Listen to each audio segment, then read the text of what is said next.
मित्र हो, आपण सगळे कुसुमाग्रज यांना थोर कवी म्हणून ओळखतो. नटसम्राट, विशाखा, ज्ञानपीठ हे सगळं आपण ऐकलंय, वाचलंय.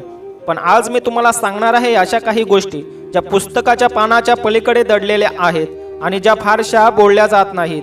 मित्र हो, त्यांचं जन्मनाव होतं गजानन रंगनाथन शिरवाडकर. पण नियतीने वळण घेतलं आणि ते दत्तक गेले. नाव बदललं, ओळख बदलली आणि ते झाले विष्णू वामन शिरवाडकर. लहान वयात स्वतःचं घर सोडणं, नव्या कुटुंबाशी जुळवून घेणं ही गोष्ट बाहेरून साधी वाटते, पण एका संवेदनशील मुलाच्या मनात किती वादळ उठले असतील. कदाचित म्हणूनच त्यांच्या साहित्यात स्व आणि अस्तित्वाचा संघर्ष वारंवार डोकावतो. कुसुमाग्रज हे नाव त्यांनी स्वतःसाठी कसं निवडलं? त्यांच्या लाडक्या लहान बहिणीचं नाव होतं कुसुम आणि ते तिचे अग्रज म्हणजेच मोठे भाऊ होते, म्हणून त्यांनी स्वतःला नाव दिलं कुसुमाग्रज. एका महान कवीने आपली वैश्विक ओळख आपल्या बहिणीच्या नावावरून तयार करावी, ही गोष्ट त्यांच्या विशाल हृदयाची साक्ष देते. आज आपण विशाखाला मराठी साहित्यातील क्रांती मानतो, पण त्या काळी एका नव्या कवीवर विश्वास ठेवायला कोणीच तयार नव्हतं. अशा वेळी ज्येष्ठ साहित्यिक वि.स. खांडेकर यांनी कुसुमाग्रजांमधली प्रतिभा ओळखली. त्यांनी या संग्रहाला केवळ पाठबळच दिलं नाही, तर आपली प्रसिद्ध प्रस्तावना लिहून या थोर कवीला जगासमोर आणलं.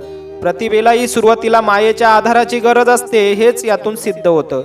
आपण त्यांना कवी आणि नाटककार म्हणून पूजतो, पण फार कमी लोकांना माहिती आहे की त्यांनी सुरुवातीला चित्रपट क्षेत्रातही नशीब आजमावलं होतं. कथा पटकथा लिहिण्यासोबतच त्यांनी सती सुलोचना सारख्या चित्रपटात छोट्या भूमिकाही केल्या होत्या.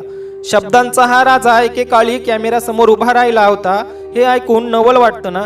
जेव्हा त्यांना साहित्यातील सर्वोच्च ज्ञानपीठ पुरस्कार मिळाला तेव्हा सगळीकडे जल्लोष झाला. पण कुसुमाग्रज मात्र शांत होते. त्यांना तो झगमगाट, ते सत्कार कधीच आवडले नाहीत. त्यांनी मिळालेल्या सन्मानाची रक्कम स्वतःकडे न ठेवता समाजकार्यासाठी आणि गरजू साहित्यिकांसाठी दिली. नाशिकच्या एका साध्या घरात राहून त्यांनी आयुष्यभर ऋषींप्रमाणे जीवन जगलं. त्यांनी विल्यम शेक्सपियरची नाटकं मराठीत आणली, पण त्यांनी फक्त शब्दांचं भाषांतर केलं नाही, तर त्या कथा मराठी मातीत रुजवल्या.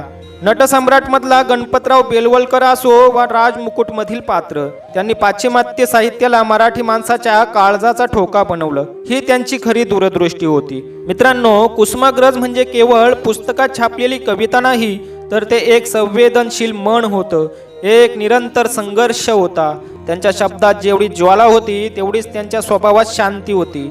अशा या थोर साहित्यिकाला आमचा मानाचा मुजरा. धन्यवाद.